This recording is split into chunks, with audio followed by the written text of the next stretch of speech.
Report படி பார்த்தா உங்கள் பொண்ணு 8 மணி நேரத்துக்கு முன்னாடியே இறந்துருக்காங்க. Hello control room. ரீசன் என்னன்னு பார்த்தா பாய்சன் கன்சம்ஷன்.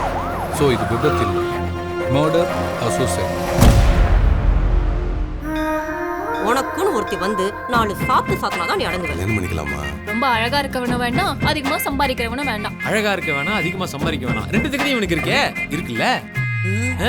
காலையில மதுரையில இருந்து வந்த ட்ரெயின்ல 13 கஞ்சா மூட்டையை சீஸ் பண்ணிருக்கோம். ஆனா இவங்க குருவிக தான். This is just the beginning. We will catch the big fish soon. தப்பு யார் செஞ்சிருந்தாலும் அவங்க தப்பானவங்க தான் சொன்னேன். போறவன் வரவனெல்லாம் நான் தான் அடிச்சிருக்கேன். என்னையே வந்து அடிச்சுட்டு போயிட்டான். என் கண்ணு முன்னாடியே செய்யணும். அவன் ரத்தம் என் மேல தெறிக்கணும்.